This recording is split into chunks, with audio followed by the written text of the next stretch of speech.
Welcome to Mission Community Church. Whether you are a regular attender, a new guest, or perhaps you're tuning in online, it's so good to see you all here this morning. I'm excited about today. We get to launch into a new sermon series called The Crazy Cycle. And it's a sermon series that really is focusing in on marriage. I can't actually take credit for the series title. As I was researching for this series and preparing for these messages, I saw this small group study that's entitled The Crazy Cycle, and I just loved that title, so I hijacked the name of it, and I'm using it for this series. I don't actually know what that particular study is about, so if that happens to coincide with what we're teaching on Sunday, great, but I don't think it is because I think it's something completely different. But just to put that out there, if you're familiar with Right Now Media, this kind of Netflix of Christian Bible studies that we offer to you as a church family, there is this new marriage series entitled The Crazy Cycle. So that might be something you want to go through with your spouse over the next few weeks, though it's probably going to be completely different from this morning. As a pastor, I have a unique opportunity to officiate wedding ceremonies. I think it's actually one of the things that I enjoy the most, that I get a front row seat to seeing two people exchange lifelong commitments, vows to one another. And one of the phrases that I say at every single marriage ceremony is this phrase right here. As you center your marriage on Jesus, your marriage will be everything that you want it to be. And through your marriage, Jesus will make you everything he wants you to be.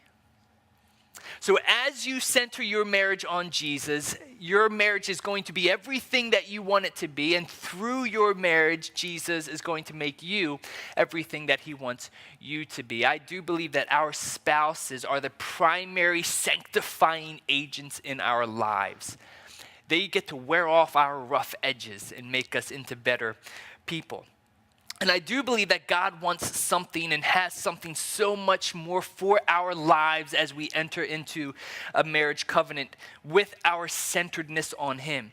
And so I want to speak into the lives of those who are already married with the goal of strengthening your marriages. But I also want to invest into the lives of those who are not yet married so that when you get 5, 10, 15 years down the road into your marriage, you don't look back and say, oh, if only I would have known then what I know now. And so there's a preparation goal in this series as well as a protecting of your current marriages. Allow me to say this also up front. I am fully aware that we are a complete different demographic here where we have singles and we have married, we have young, and we have old, we have divorced, and we have widowed. And so allow me to say this up front. Although we're speaking specifically on marriage, a lot of the principles that we're going to be going through is going to be applicable to any human relationship that you're involved with. So whether those are familial relationships, best friends, employer-employee relationships, all of these principles are going to apply. Now, let me start off by just having a little bit of fun. Let me start off by a couple questions. I'll start with the ladies. Ladies, how many of you, when you were young, teenager, you dreamed of the perfect wedding? To the perfect guy. The perfect wedding dress, the perfect hairdo, in the perfect venue. You even dreamed of living in the perfect home with the perfect white picket fence. Even named your perfect children before they were born. How many of you would say, yes, that was me as a lady? None? One? All right. I'm going to assume. Guys, I would imagine that as a teenager you had a little bit of a different fantasy, a little bit of a different dream.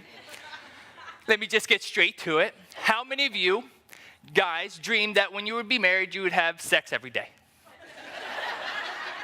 Okay. Now for everybody, how many of us are still dreaming to this day? All of us are involved. It's funny how our expectations going into marriage don't always line up with reality. I know when Colleen and I started going through our premarital counseling 12 years ago now, we went through a study by pastor and author Andy Stanley called iMarriage. And it was a really great study because it helped us understand the difference between expectations and desires. Because as we grow up and whatever our family background is like, we bring certain expectations into our own marriage relationship. And when we can switch those expectations into desires, well then that helps us navigate the marriage relationship where we don't hold each other up to a standard in which is impossible for them to fulfill.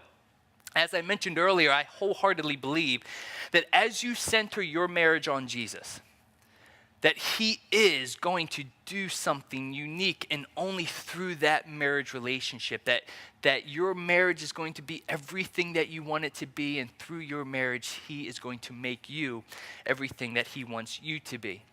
Now, like I said earlier, my goal in this series is to both prepare and protect as we enter into marriage relationships, as those of us who are already in those committed relationships. And so over the next several weeks, we're going to be hitting on different principles. Today, we're going to be hitting on the principle of priorities. That when it comes to the marriage relationship, we often find ourselves in this crazy cycle of improper priorities. And so we're going to touch on that today. Next week, we're going to be covering the topic of pursuit. That just because we marry our spouse doesn't mean that we stop pursuing them. There's this constant pursuit that we need to be engaged with. Week 3 of our series, we're going to focus on the principle of partnership. Now, this could get a little dicey as we start to talk about the different roles within the marriage and leadership and that scary, scary S word, submission, and we're going to navigate what that looks like in the marriage. Week 4, we're going to talk about the principle of purity. And yes, we are going to be talking about physical purity, but much more so when it comes to spiritual and emotional purity, because I really do believe that where secrecy lives, intimacy dies. And so we're going to be touching on that principle of priority. And then our final week of our series, we're going to conclude on just some principles on parenting.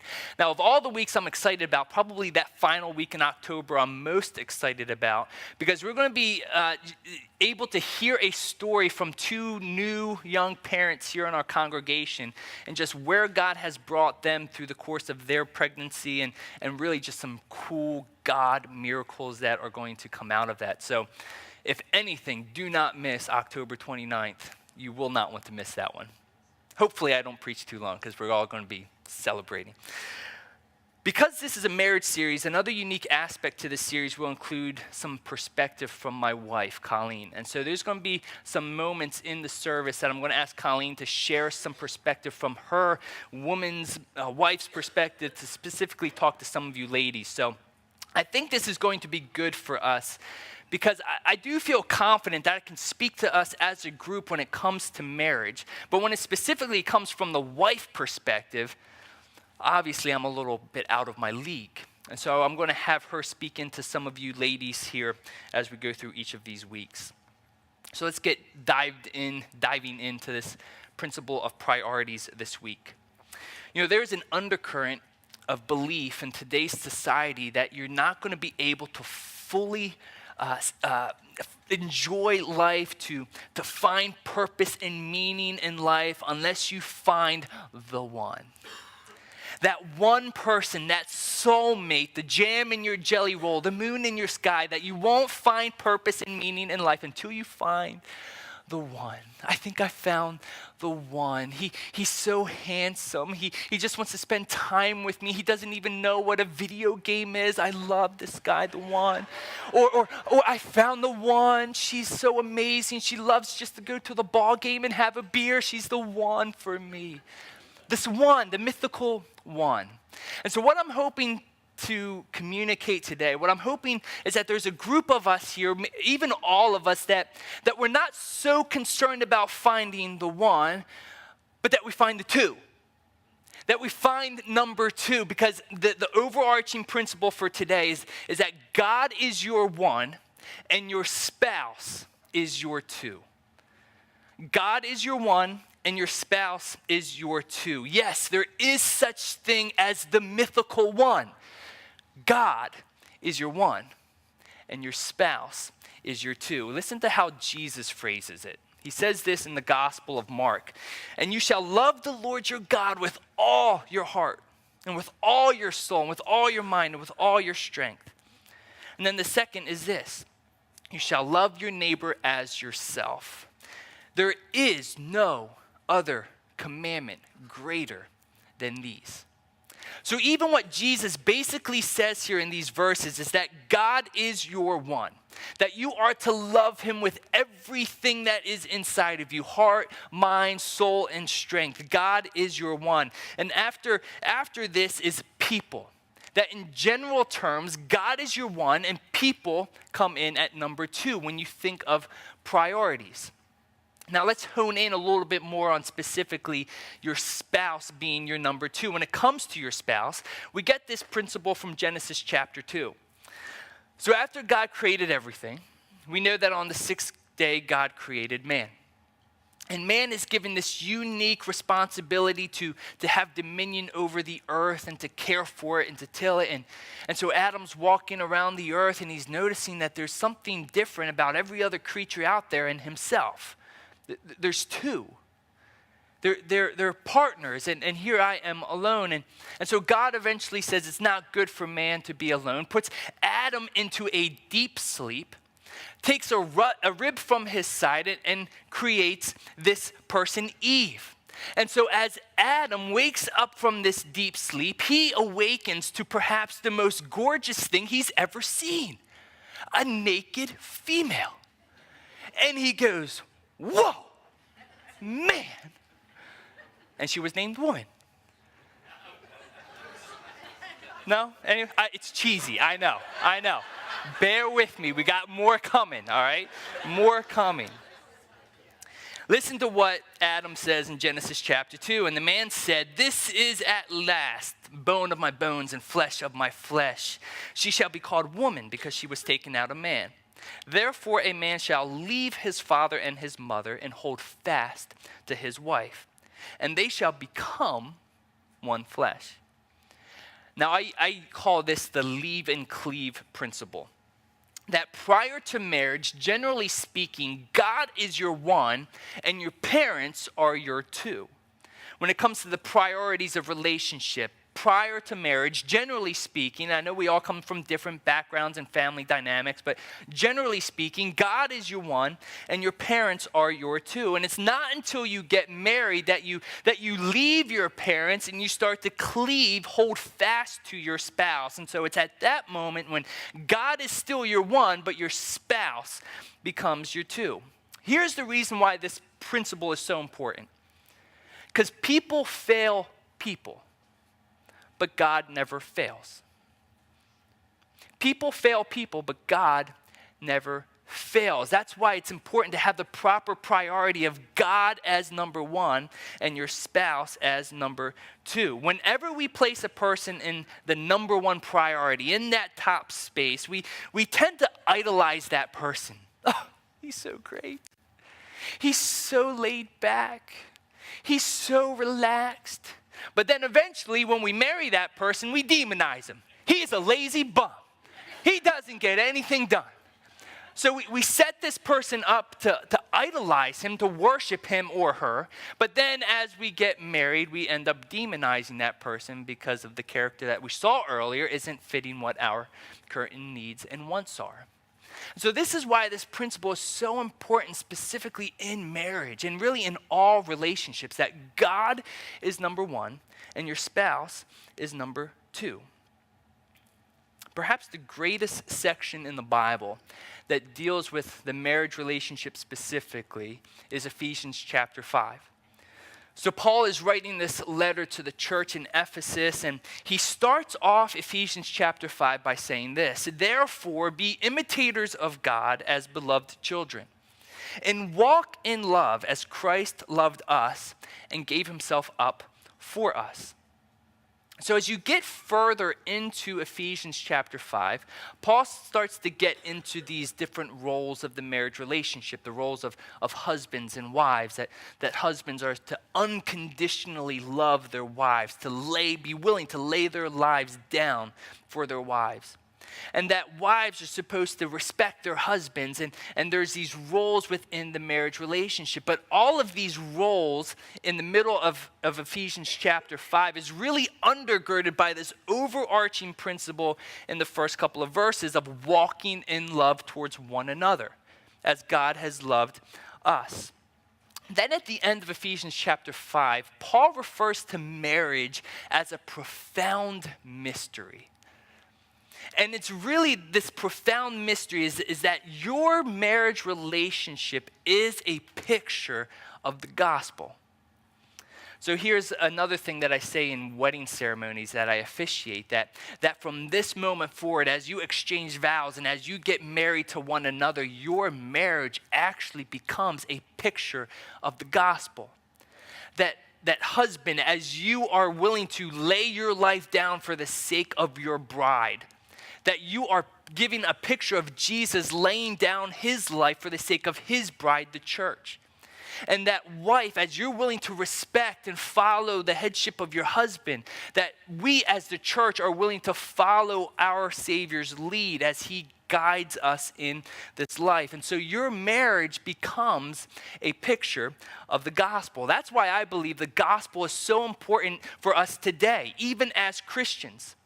That it's not just for that moment of salvation when we place our faith and trust in Jesus. We need the gospel even today as we interact with our spouses, our husbands, and our wives. And so our marriages are a picture of the gospel. But then there's some craziness that comes up.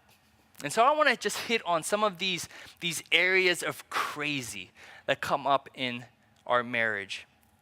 I think the crazy cycle begins to rear its ugly head when we start to pursue kids. That we think that God is number one, spouse is number two, and really kids ought to fall into the number 3 spot. But a lot of times, especially for new families, those priorities get out of whack. Where a lot of times it's kids at number 1, maybe the spouse is at number 2, and God is at number 3.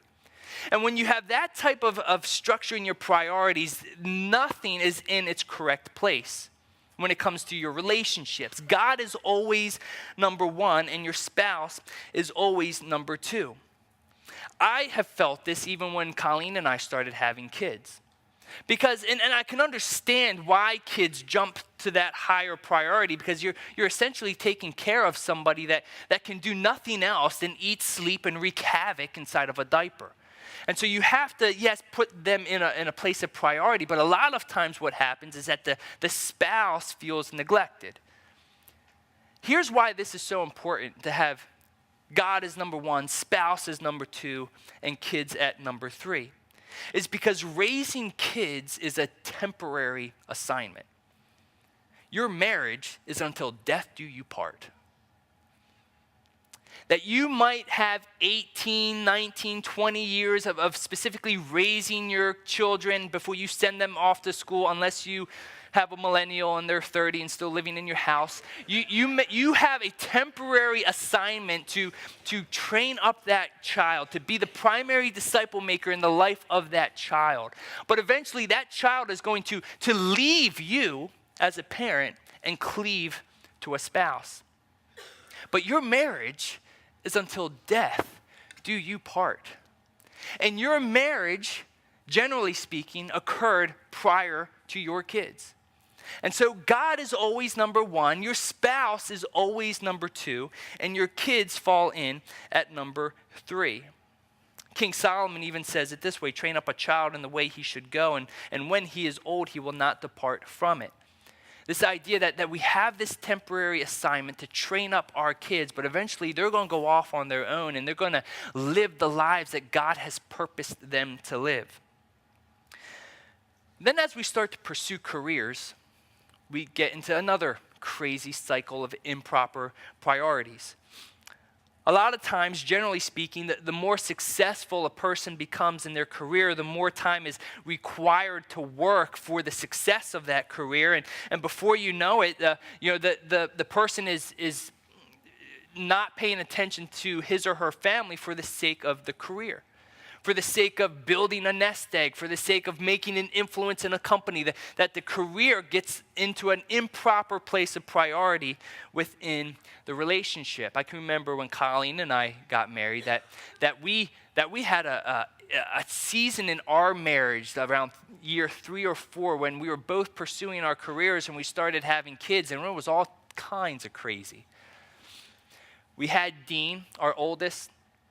I was working full-time for the biotech company, just doing well in my career. Colleen was doing well in her career as a hairstylist in Chapel Hill. I started serving in the church and started worship leading for the church, started taking on deacon responsibilities, serving responsibilities in the church, started going to school full-time, and before I knew it, I had all kinds of things out of control. It was a whole lot of crazy in that year 3 or 4 of our marriage. And a lot of it was because they were improper priorities that I had listed out. Here's a thought. I think sometimes, a lot of times maybe even, that marriages fail not because bad things occur to those marriages, but marriages fail because there are good things that occur that just aren't in their proper priorities. So there's nothing wrong with being successful in a career. There's nothing wrong with taking care of your kids. There's nothing wrong with these things. It's when those things get out of their place in their proper place of priorities that things get crazy. And so God is always number 1. Your spouse is always number 2. Your kids are always number 3. Then comes the career. For me, I tried to justify that year 3 or 4 because I was doing the work of the Lord. I was doing ministry. God, I'm furthering your kingdom. But even ministry can get in the way of proper priorities. God is number 1. Your spouse is number 2. Kids are number 3. Everything else after that. If your marriage is out of balance, if you're struggling in your marriage, maybe that's a question to ask. Where are my priorities? There's staggering statistics out there today, depending on who you read, but marriages typically have a 40 to 50% chance of survival. And it's not all that different with marriages inside the faith community. And that's horrifying. And I do believe that dishonors God and that we are missing out on what is truly life as these marriages fall apart. Now, I understand that there are all kinds of reasons why that breaks down. But I do believe that as we center our lives on Him, that we can become the people that God wants us to become, and that we're going to get everything out of our marriage that we have always dreamed to get. But that also assumes that both spouses, husband and wife, are approaching the marriage relationship with that same motive. And so again, there are all kinds of situations and circumstances that go into having a successful marriage. These are just principles that can help us protect and prepare for what God has in store for us. So when it comes to your career, we live in a fairly affluent county. We've been talking about this for the last several weeks. There's a lot of good jobs and careers in this area. When it comes to your career, where do you have that on your priority list? When it comes to your kids, where do your kids fall in line with those priorities when it comes to God and your spouse? And if you have kids and careers and you're trying to juggle all of these things, how do those priorities match up? No matter what else comes into play, God is always number 1, and your spouse is always number 2. Let me kind of wrap up today by saying this. You will not be completely fulfilled. You will not find true meaning in life. You will not ultimately find your purpose until you do find the one, God. He is the ultimate sustainer. He is the one who will never fail. He is the one that is going to guide and direct in every area of your life as you allow Him to lead. He will not leave you or forsake you. He loves you so much that He sent His Son to die for you, to give you life and have life abundantly. God is your one. And your spouse is your two. And so I want you to take home today, God is your one, your spouse is your two. And perhaps a question to ask your spouse is on that topic. Where are our priorities? Do we have God as number one, and do we have each other as number two? And if you have kids, do kids fall in at number three, and careers, and so on, and so on, and so on, and so on. Now, for me as a man, that looks in one way different from what that looks like for Colleen. And so, Colleen, I'm going to invite you to come up and just share from a wife's perspective, what does that mean as a wife who had a career, and now we have 3 kids. What does that mean for you to put God first and ultimately me second? Okay, hello. Is this on? Okay. When Jason asked me to come speak, I thought, oh, wow. We have been married 11 years, and I know for many of you have been married 2, 3, maybe even 4 times longer than we have. So first I want to say this is a very humbling experience to get to speak to you. But secondly, I wanted to thank you guys. I know many of you in the church, Jason and I really look up to. We really learn a lot from your marriages. I was raised in, I guess, what would be called a broken home. My parents got divorced when I was 13. And it was through my best friend's parents that I got to see what a godly marriage looked like. I would sleep over and see the Bible on the kitchen table that her mom was sitting studying the Bible. And I just always valued, I wanted the marriage that they had with Christ at the center. So I encourage all of you, you have the opportunity for God to use your marriage to show the gospel to those who might not have the chance to see that. With that said, a couple weeks ago, I was out with some girlfriends. And like we do, ladies, first thing we talk about is usually our kids. So we're talking about our kids and what they're doing. And then secondly came up our marriages. And I sat there and I listened to these good, amazing Christian women friends talk about how they struggle, how their husbands get home from work and they immediately sit in the recliner and turn on the TV and want to watch sports and are absent with the kids after they've been gone all day. And then I had another friend say, I can't believe it. He's complaining that I don't have time for him. He's an adult. My kids need me. And then they turned to me and said, well, you're married to a pastor. You're so lucky. To which I kind of laughed. Yeah, I was like, oh, wait. And with all that said, I said, you know what? I am so thankful for my husband. I am. I thank God most every day for him. But I do. But you know what? I love God more than I love Jason. That is the answer that I had. That I know it sounds so cheesy and cliche, but God has filled a place in my life and my heart that Jason was never intended to fill. That was only a place that God filled and wanted to fill in my life. So I can remember the first time I shared that with Jason a couple years ago that I thought, I'm going to tell him that I love God more than I love him. You did. Which is true. To which I thought, is he going to be mad? And he was relieved. Because God can be for me what Jason could never be. Jason is going to fail me. I'm going to fail him. We're going to fight. We're going to have times that I'm disappointed in him. But I don't place all of my trust and life and everything in Jason. That's just setting him up to fail. I have a God that loves me more than I could ever imagine. I have a God that will never fail me. And if we keep that in its right perspective, that is what will keep our marriage healthy. I also thought as a mom, I get it, ladies. It is hard to keep these priorities in order. We had 3 kids in 3.5 years. So our lives were insane. They still to this day would want to spend every waking moment with us. And then when I thought about it, probably every sleeping moment. They like to come in bed with us and sleep too. So it's what does that practically look like for us moms of kids of all ages, but especially when you're in the throes of parenthood. And I think it's getting up early and spending time in God's Word. Starting out the day not by your kids being right by your side, mom, mom, mom, and then the rest of the day you're flustered.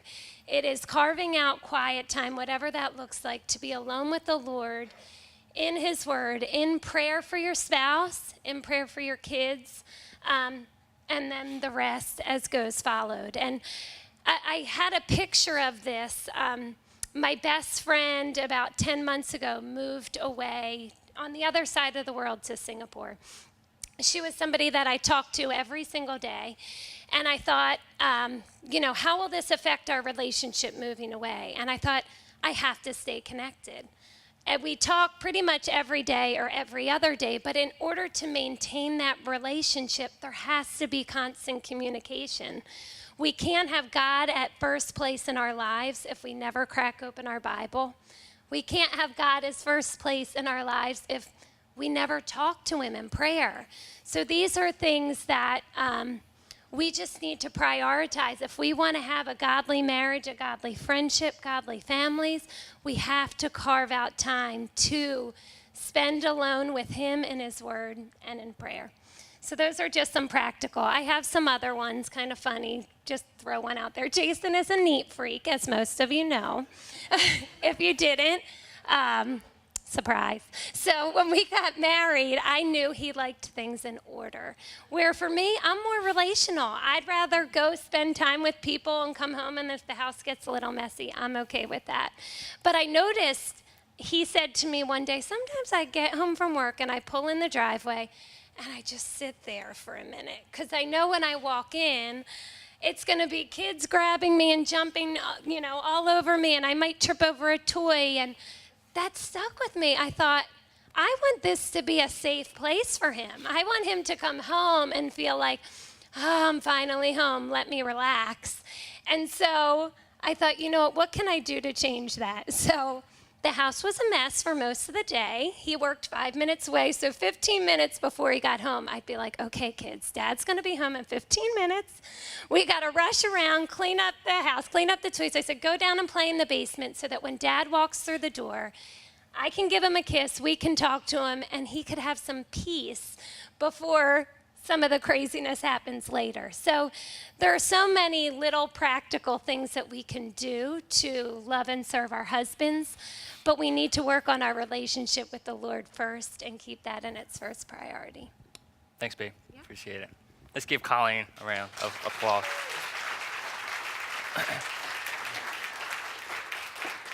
So when Colleen says that she loves God more than me, I can vouch for that. She does love God way more than she loves me. And at first, that might sound like insensitive, or that might sound strange, but again, Jesus says, love the Lord your God with all of your heart and with all of your soul, with all of your mind, and with all of your strength. Because I have failed Colleen. If you get her after the service, you can ask her. I have failed her. And if she were to set me up onto that pedestal, I'm going to let her down. But God never fails. And so if we can focus on Him as number one and our spouse as number two, I guarantee your marriage is going to be all that you want it to be. And through your marriage, He is going to make you everything that He wants you to be. Now let me speak to the men for just a moment. Like Colleen said, there are some days that I sit in my car before I go into the house, and I got to psych myself up for what's about to come at me through those doors. And I fear that today there are way too many guys that are sitting back and punting on their responsibility of being a husband and a father. And so we were never called to sit back and relax. We were created to lead and created to train up our kids and to love our spouses unconditionally. And when we come and punt on that responsibility, we are putting other things in priority over our wives and over our kids. And so you ought to be going to bed tired. You ought to be exhausted at the end of the day. Because again, as you place God as your number one priority, He is your ultimate sustainer. He is the one that gives you the encouragement and the strength and the power to fulfill your responsibilities as a husband and a father. And so stop punting on that responsibility and love your wife. Sometimes guys will come to me and say, I've fallen out of love with my wife. No. You chose to stop loving your wife. Well, you don't understand. She's not the same woman that I married. Well, you're not the same dude that she married. Well, she's got nasty and all this. Well, God says to love your neighbor as yourself, so love your wife. Well, you don't understand. Okay, well, God says to love your enemy. Guys, we have got to take that responsibility and live into our responsibility as husbands to unconditionally love our wives. So that means when you get home, after a 10, 12-hour day and you are exhausted, you go into your wife and you give her what she needs. She was home all day with crazy. She perhaps has a career of her own that you as a husband need to pour into your wife and help her to flourish into the woman that God has created her to be. To get in the trenches with your kids. Cook dinner, clean the dishes, put them to bed, give them baths. And if that's 8 or 9 o'clock before you get to just sit and relax, well, then that's 8 or 9 o'clock before you get to sit and relax. You weren't called to go to bed not tired. We are called to go to bed exhausted as husbands and fathers. And so God is always number one. How are you doing with your relationship with God? Your spouse is always number two. Your kids are number three. And everything else after that.